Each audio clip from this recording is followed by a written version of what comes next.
दोस्तों, राधा कृष्ण की अलौकिक प्रेम कहानी से हर कोई परिचित है। उन दोनों का मिलना और फिर मिलकर बिछड़ जाना शायद यही उन दोनों की नियति थी।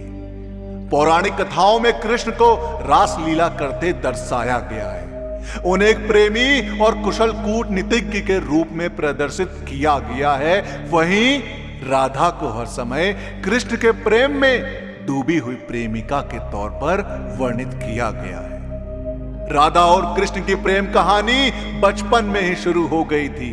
राधा उम्र में कृष्ण से भी बड़ी थी, लेकिन प्रेम उम्र के दायरे में बंद कर नहीं रह सकता। राधा और रुक्मणी कृष्ण के जीवन की दो बड़ी महत्वपूर्ण महिलाएं थी। एक ने कृष्ण से प्रेम भी किया और विवाह भी, वहीं राधा रानी सिर्फ प्रेमिका बनकर ही रह गई। ये बात तो हम अक्सर सुनते आए हैं कि राधा और कृष्ण केवल प्रेमी प्रेमिका थे। उन दोनों का वैवाहिक नहीं बल्कि आध्यात्मिक रिश्ता था। लेकिन क्या वाकई ये बात सच है कि कृष्ण का उनकी प्रेयसी राधा के साथ विवाह नहीं हुआ था? तो आज हम आपको कृष्ण और राधा के जीवन से जुड़े कुछ ऐसे आध्यात्मिक सत्य बताने जा रहे हैं जिन्हें बहुत से लोग नहीं जानते। ये सत्य वाकई आपको हैरान कर देंगे। पुराणों के अनुसार राधा के रूप में देवी लक्ष्मी ने धरती पर अवतार लिया था। साथ ही ये बात भी जग जाहिर है कि भगवान कृष्ण स्वयं विष्णु जी के अवतार थे। ये बात स्वयं देवी लक्ष्मी ने कही थी कि भगवान विष्णु के अलावा अन्य किसी के साथ उनका विवाह नहीं होगा। तो स्पष्ट है कि राधा ने अवश्य ही कृष्ण से विवाह किया होगा। गर्ग संहिता के अनुसार राधा और कृष्ण का विवाह स्वयं ब्रह्मा जी ने करवाया था। नंद बाबा अपने पुत्र कृष्ण को गोद में उठाकर भंडीर ग्राम ले जाया करते थे। एक दिन कृष्ण उनकी गोद में खेल रहे थे कि अचानक तेज रोशनी और तूफान आ गया। आसपास सिर्फ और सिर्फ अंधेरा छा गया और उस अंधेरे में नंद बाबा को किसी पारलौकिक शक्ति का अनुभव हुआ। वह शक्ति कोई और नहीं बल्कि स्वयं राधा रानी थी। राधा के आते ही भगवान श्री कृष्ण ने अपने बाल रूप को त्याग कर किशोर रूप धारण कर लिया। इसी समय भंडीर जंगल में ब्रह्मा जी ने ललिता और विशाखा की उपस्थिति में राधा और कृष्ण का विवाह करवाया था। विवाह होते ही माहौल पहले की तरह सामान्य हो गया। राधा ब्रह्मा, ललिता, विशाखा सभी अंतर्ध्यान हो गए और कृष्ण भी अपने बाल रूप में वापस लौट गए। एक अन्य पौराणिक कहानी के अनुसार रुक्मणी और राधा दो नहीं बल्कि एक ही शख्सियत थे। इसके लिए भी कई तथ्य प्रस्तुत किए गए हैं। कृष्ण और रुक्मणी का विवाह तो हुआ था, लेकिन यह विवाह क्यों हुआ इस बारे में सोचना भी बहुत आवश्यक है।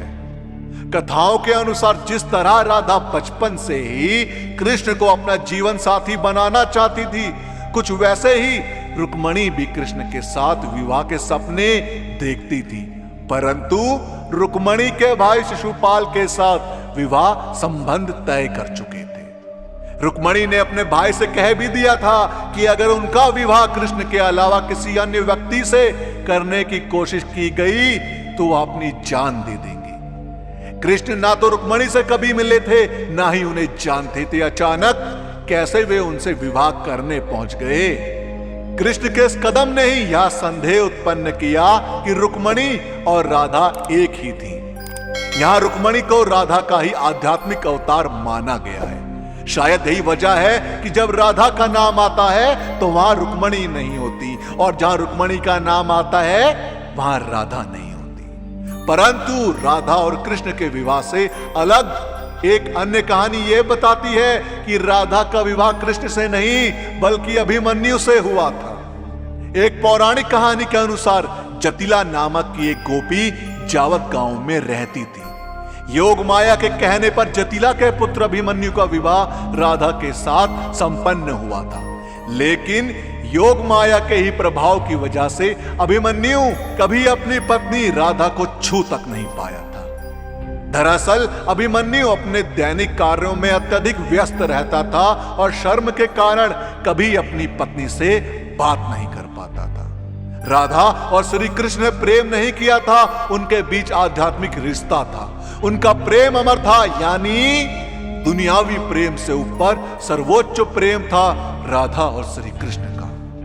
दोस्तों, आपका राधा कृष्ण के विवाह ना होने के बारे में क्या कहना है, हमें कमेंट्स के माध्यम से जरूर बताएं। और इस वीडियो का पार्ट 2 चाहिए हो तो कमेंट्स में पार्ट 2 जरूर लिखें। और साथ ही साथ अगर आपको हमारी आज की वीडियो पसंद आई हो तो टारगेट रखते हैं 5000 लाइक। अब 5000 लाइक इतने ज्यादा तो है नहीं, तो उस वीडियो को लाइक और शेयर करना ना भूले। और जिन लोगों ने अभी तक हमारे चैनल को सब्सक्राइब नहीं किया, उनसे मेरी गुजारिश है कि हमसे जुड़े रहने के लिए और ऐसे ही और भी वीडियोस देखने के लिए हमारे चैनल को सब्सक्राइब जरूर करें।